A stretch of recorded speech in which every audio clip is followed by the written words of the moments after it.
ଠିକ ଅଛି। ପଲ୍ଲରେ ଯାଉଥିବା ଭାଇ କିମ୍ବା ଭଉଣୀ ମାନଙ୍କ ମଧ୍ୟରୁ ଯେ କେହି ହେଲେ ବି ଜଣେ ବାକ୍ୟ ପଢିବାରେ ସାହାଯ୍ୟ କରନ୍ତୁ।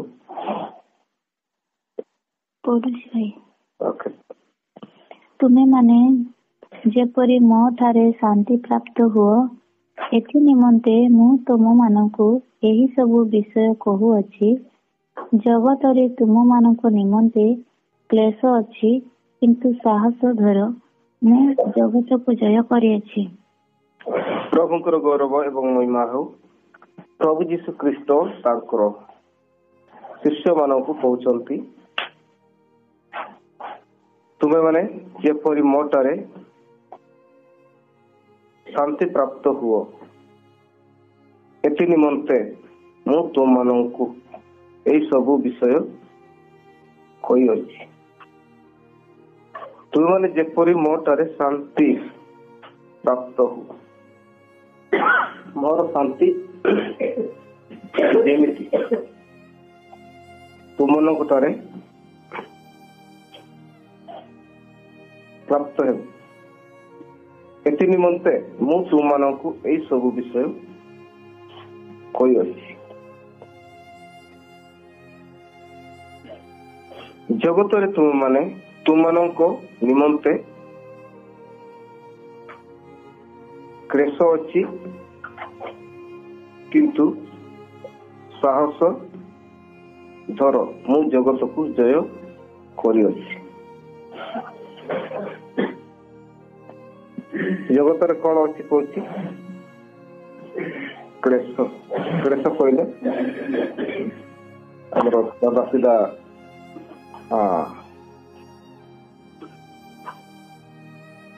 ବିଶ୍ୱାସୀ ଭାଇ ଭଉଣୀ ମାନେ ଯୋଉମାନେ ଶୈକ୍ଷିକ ଭାଷା ବୁଝି ପାରନ୍ତିନି, ସେମାନେ କ୍ଲେଶ କହିଲେ ଏତେ ସହଜରେ ବୁଝି ପାରିବେ।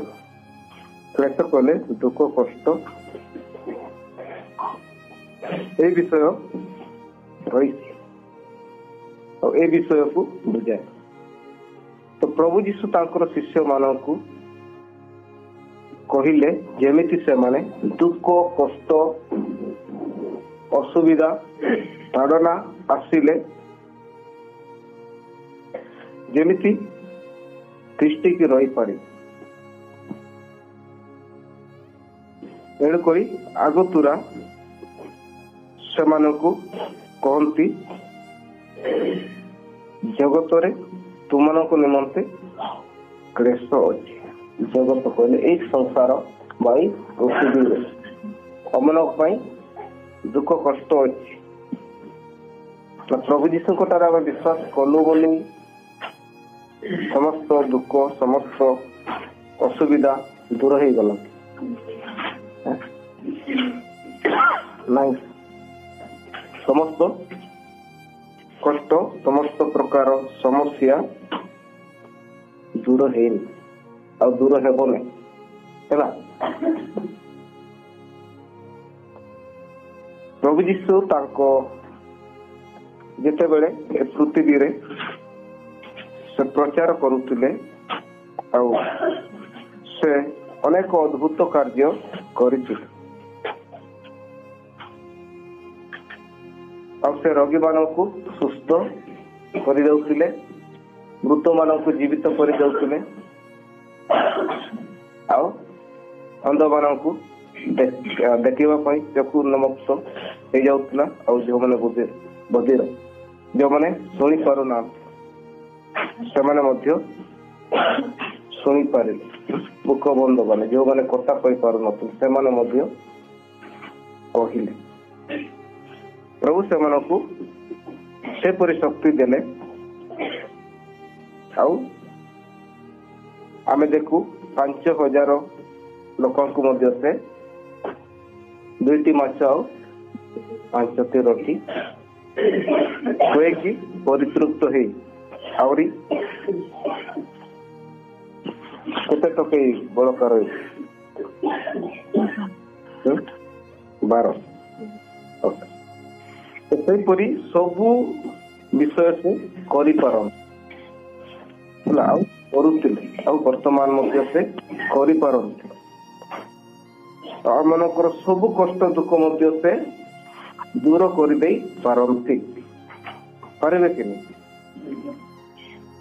ଏଇ ଭାଇଙ୍କ ଉପରେ, ଏଇ ପରିବାର ଉପରେ କୌଣସି ପ୍ରକାର ଦୁଃଖ କଷ୍ଟ ନ ଆସୁ ବୋଲି ସେ ଯଦି ପଦେ କହିଛନ୍ତି ନା, ସବୁ କଣ ହେବ? ଦୂର ହେଇଯିବ ହେଲା। ତାର ୱାର୍ଡ ବା ତାର ଭାଣୀରେ ଏତେ ପାୱାର ଅଛି, ଏତେ ଶକ୍ତି ଅଛି, ଯୋଉଟା କହିବ ସେଇଟା ସୁନିଶ୍ଚିତ ହେବ। କିନ୍ତୁ ସବୁ ଶକ୍ତି ବା ବଳ ଥିବା ସତ୍ତ୍ୱେ ଆମ ମାନଙ୍କର ସମସ୍ତ ପ୍ରକାର ଦୁଃଖ କଷ୍ଟ ସେ ଦୂର କରିପାରନ୍ତି। ତଥାପି ସେ କହିଲେ, ଜଗତରେ ତୁମମାନଙ୍କ ନିମନ୍ତେ କ୍ଲେଶ ଅଛି। ଏଇ ଜଗତରେ, ଏଇ ସଂସାର ଆମମାନେ କଷ୍ଟ ଆମମାନଙ୍କ ପାଇଁ ରହିଅଛି, ଅଭାବ ଅସୁବିଧା ରହିଅଛି। ଆଉ ସେଇପରି ପରିସ୍ଥିତି ଦେଇ ଆମମାନେ ଗତି କରୁଅଛୁ। पहले काल असुविधा को सामना किया से परिस्थिति को सामना करने को पड़े। ताडना दुख कष्ट अभाव असुविधा रोग व्याधि यही आमनकर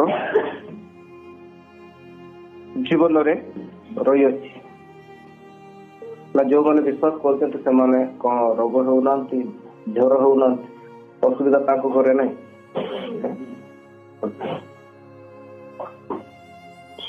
किंतु प्रभु आमन को कहती तुम मन को निमंते क्लेश रही अछि। कोटी ए जगत ए संसार भितर, कारण ए संसार गोटे एमितिका जगह जे आम माने ए संसार रे क्लेश पाइबा है।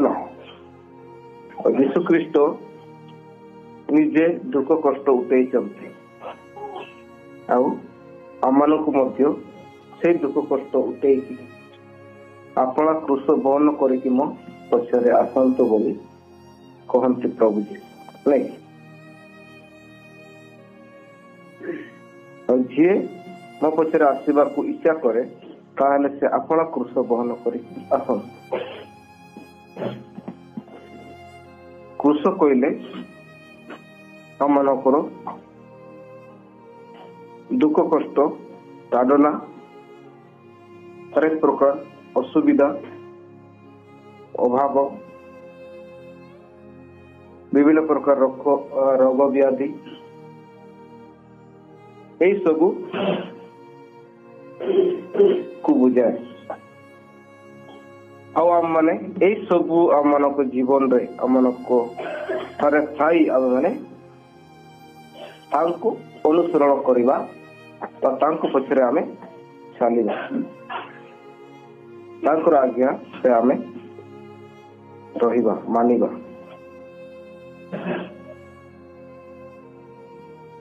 वाक्य लिखा जाए जे मानकर रोग सब दूर करते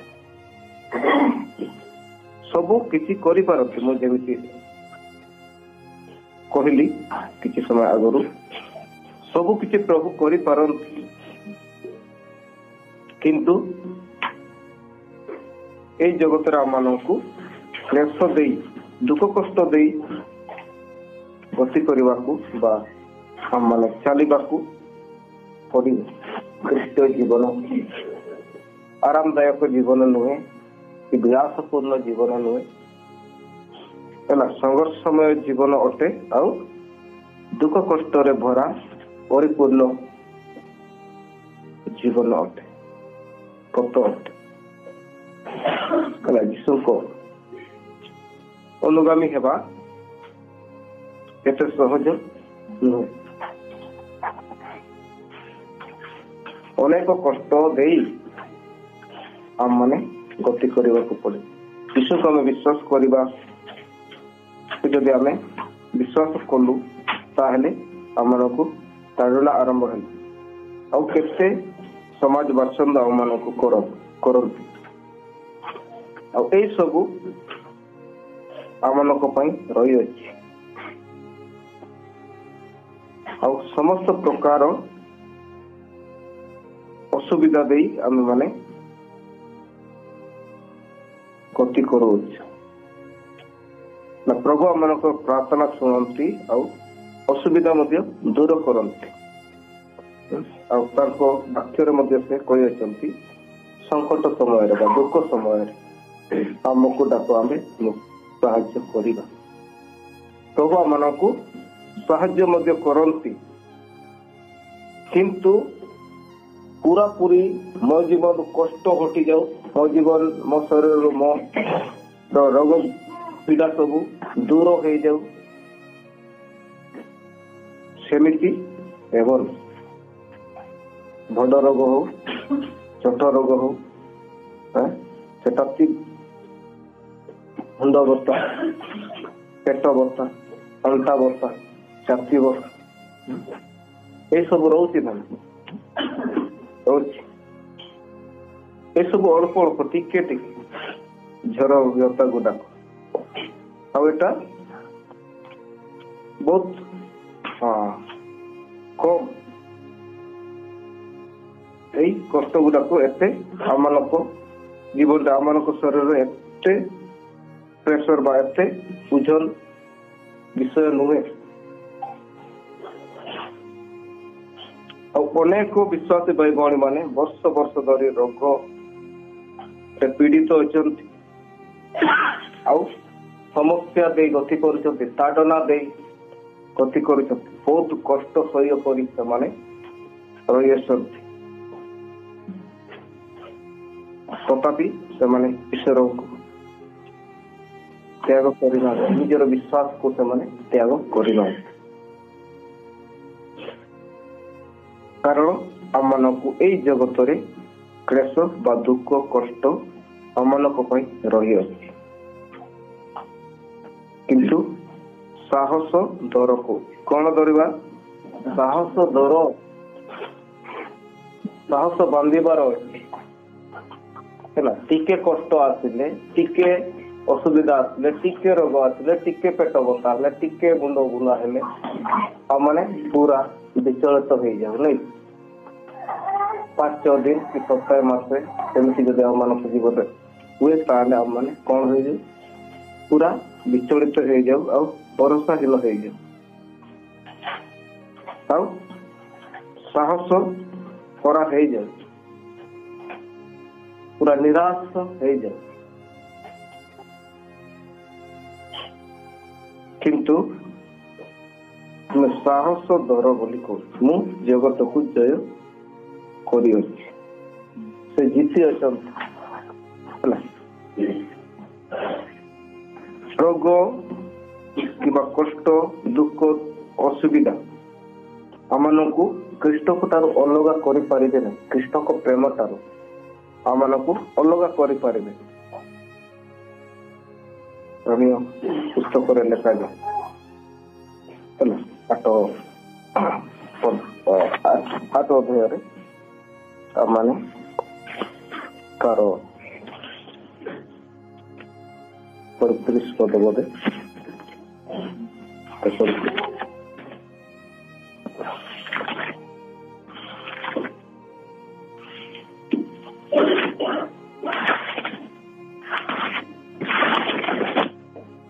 रोमियो की भाई, हाँ रोमियो 8 अध्याय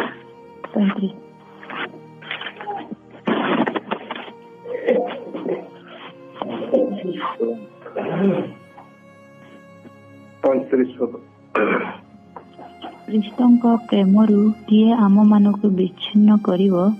କି କ୍ଲେଶ, କି ସଙ୍କଟ, କି ତାଡ଼ନା, କି ଦୁର୍ଭିକ୍ଷ, କି ଉଲ୍ଲଂଘତା, କି ବିପଦ, କି ଖଡ୍ଗ। ସାଧୁ ପୌଲ ସୁନ୍ଦର ଭାବରେ ଲେଖୁଅଛି, ଖ୍ରୀଷ୍ଟଙ୍କ ପ୍ରେମରୁ କିଏ ଆମମାନଙ୍କୁ ବିଚ୍ଛିନ୍ନ କରିବ? ବିଚ୍ଛିନ୍ନ ମାନେ ଅଲଗା କିଏ କରିପାରିବ? କି କ୍ଲେଶ, ଦୁଃଖ, କଷ୍ଟ, ସଂକଟ, ଅଭାବ ଘାଟି, କି ତାଡ଼ନା, କି ଦୁର୍ଭିକ୍ଷ ଆସିଲେ ଆମମାନେ କି ଆମମାନେ କଣ ପିନ୍ଧିବା ଉଡ଼ିବା ନ ପାଇଲେ, କି ବିପଦ, କି ଖଡ୍ଗ, ବିପଦ ଅସୁବିଧା ପରେ ଅସୁବିଧା, ଖଡ୍ଗ କଲେ ତଲୱାର ବା ଖଣ୍ଡା, ଏଇ ସବୁ ଆସିଲେ ସୁଦ୍ଧା ଖ୍ରୀଷ୍ଟଙ୍କ ପ୍ରେମରୁ କିଏ ଆମମାନଙ୍କୁ ବିଚ୍ଛିନ୍ନ କରିପାରିବ? କିଏ ବିଚ୍ଛିନ୍ନ କରିବ? କିଏ ଅଲଗା କରିପାରେ? ଦୁଃଖ ନା କଷ୍ଟ ନା କ୍ଲେଶ?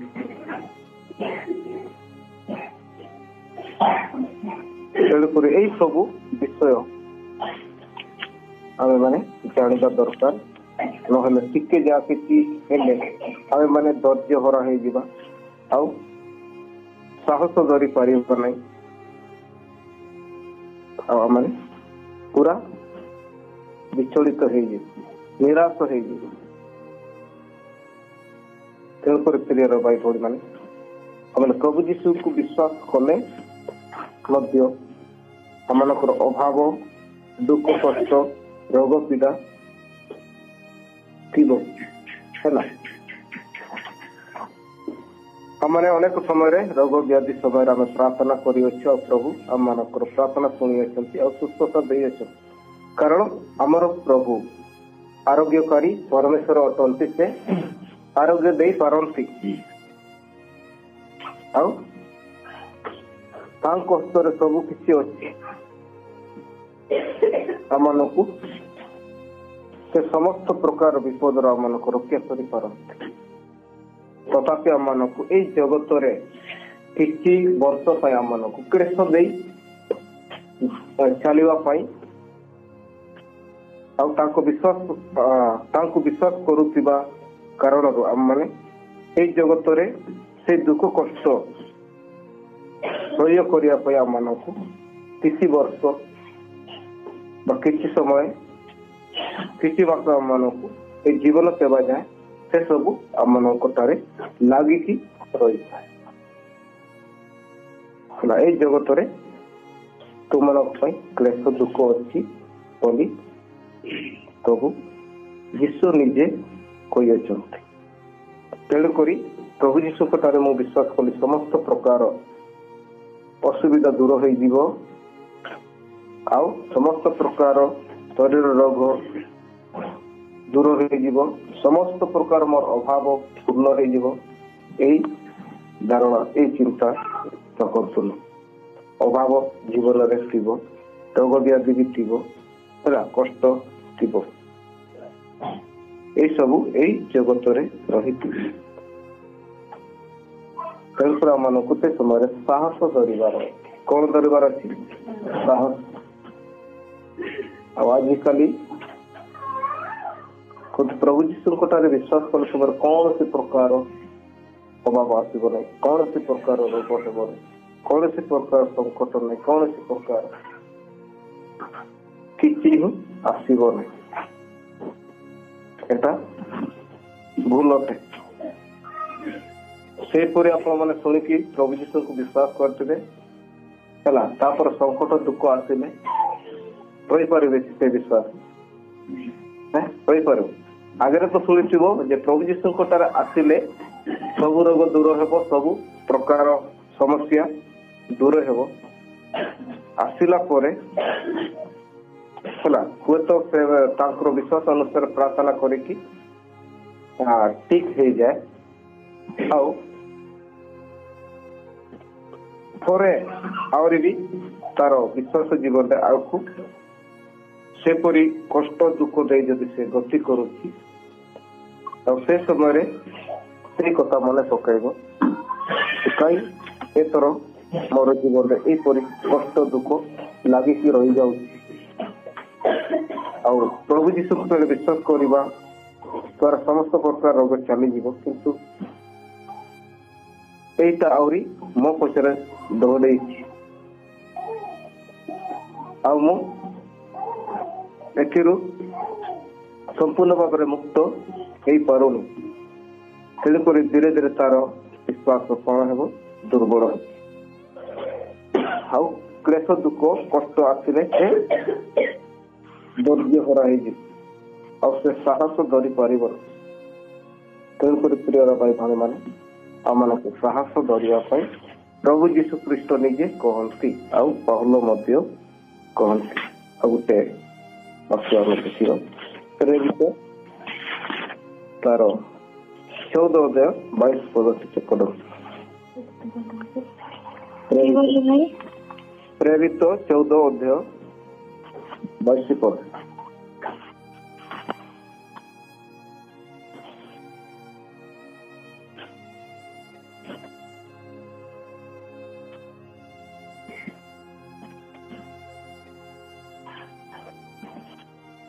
पहले प्रेरित 14:22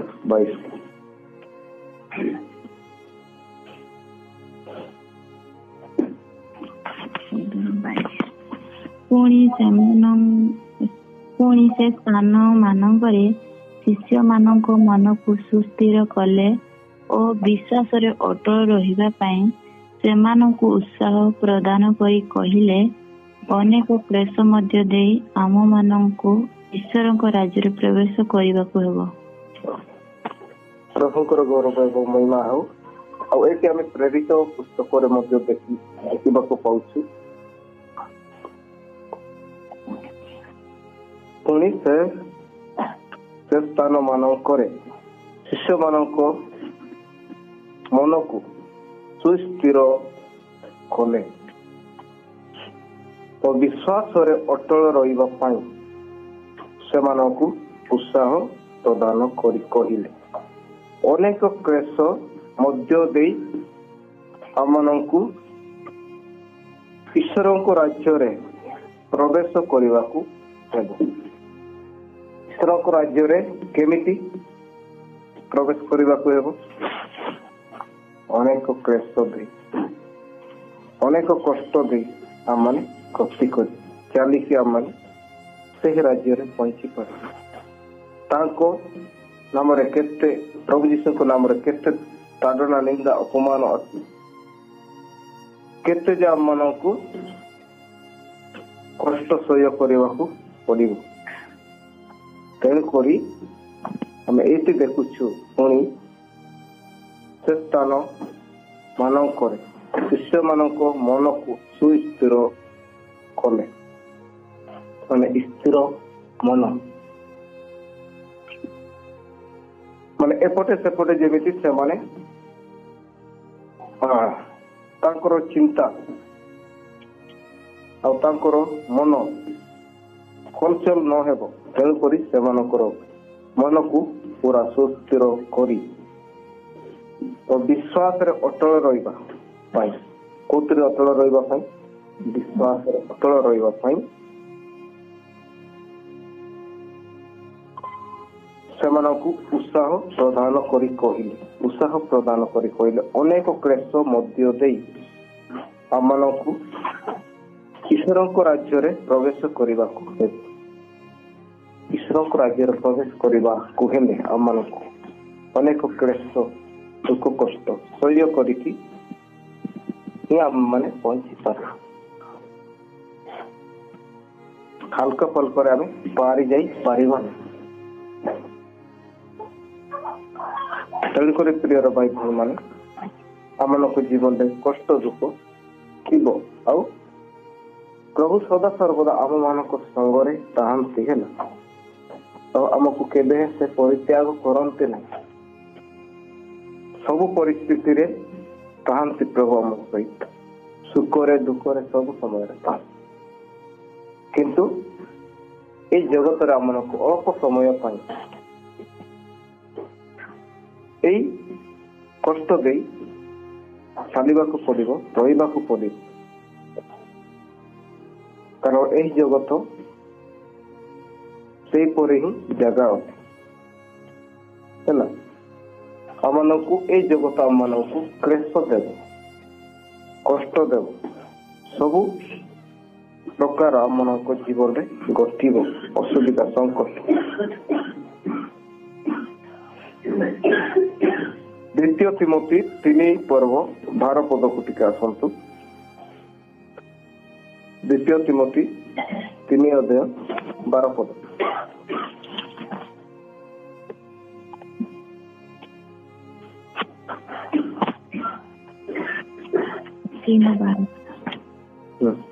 ପ୍ରକୃତରେ ଯେଉଁମାନେ ଖ୍ରୀଷ୍ଟ ଯୀଶୁଙ୍କ ସହଭାଗିତାରେ ଧର୍ମ ଜୀବନ ଯାପନ କରିବାକୁ ଇଚ୍ଛା କରନ୍ତି ସେମାନେ ତାଡ଼ନା ଭୋଗ କରିବେ।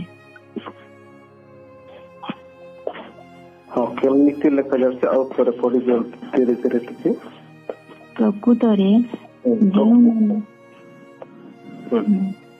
ପ୍ରକୃତରେ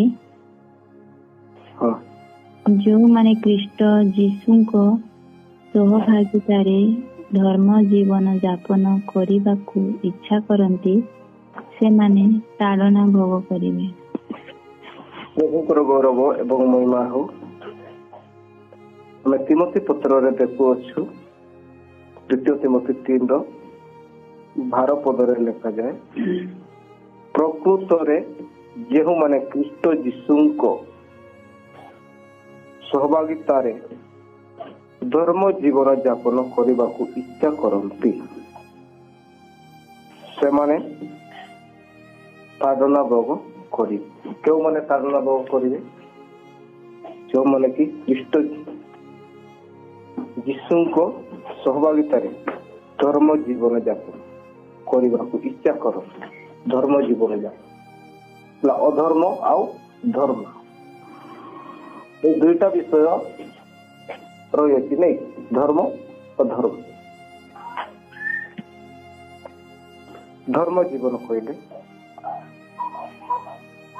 ଆମମାନଙ୍କର ସତ୍କର୍ମ, ପ୍ରଭୁ ଆମମାନଙ୍କୁ ଯେଉଁ କର୍ମ କରିବାକୁ କହିଥାନ୍ତି, କର୍ମ କହିଲେ କାର୍ଯ୍ୟ କାମ,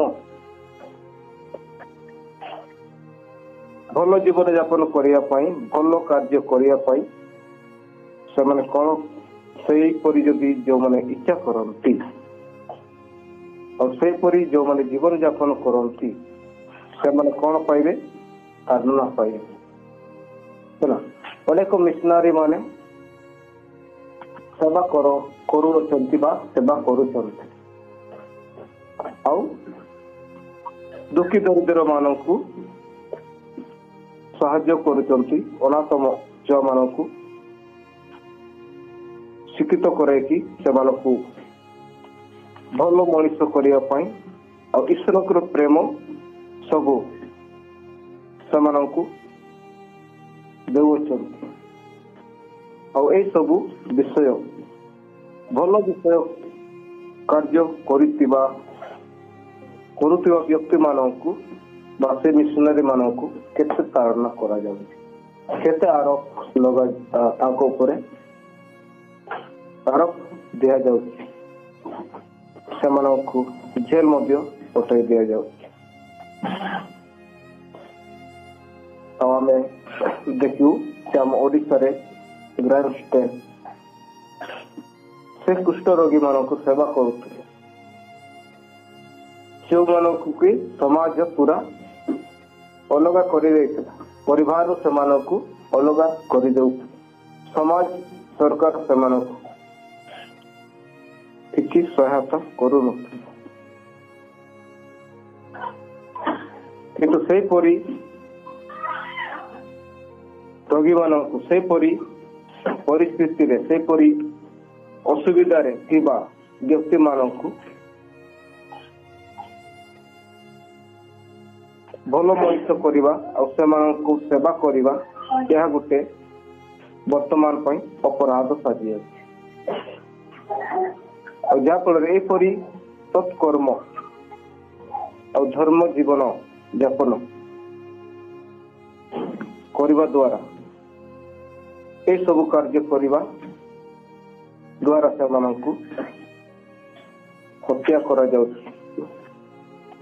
ଗ୍ରାମଷ୍ଟାଇନଙ୍କ ବିଷୟରେ ଆମେ ଜାଣିଅଛୁ।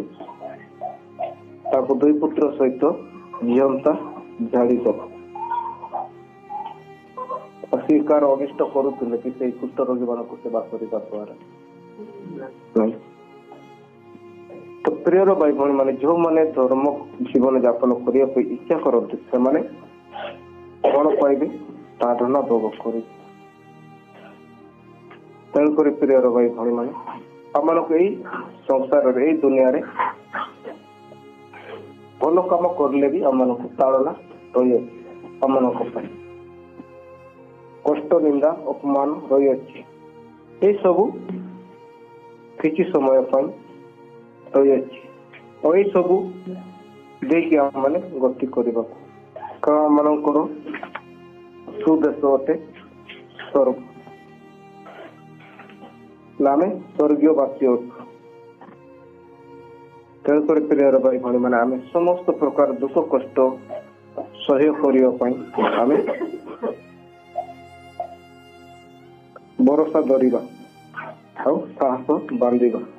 এই ଜଗତରେ ଆମମାନଙ୍କ ପାଇଁ ଦୁଃଖ କଷ୍ଟ ରହିଅଛି। ତେଣୁକରି ଆମମାନେ ନିଜ ବିଶ୍ୱାସ ଜୀବନରେ ଆମମାନେ ଦୁର୍ବଳ ହେବା ନାହିଁ, ହତାଶ ହେବା ନାହିଁ, ନିରାଶ ହେବା ନାହିଁ। ଯେତେ ବଡ଼ ରୋଗ ଥାଉ, ଯେତେ ବଡ଼ ସମସ୍ୟା ଥାଉ, ଯେତେ ବଡ଼ ଅଭାବ ଅସୁବିଧା ଥାଉ, ହେଲା ରୋମିଓ 8 ପର୍ବ ତାର 35 ବାକ୍ୟ ଅନୁସାରେ ଆମମାନଙ୍କୁ ଅଲଗା କରିବା ପାଇଁ କୌଣସି ପ୍ରକାର ଶକ୍ତି ନାହିଁ।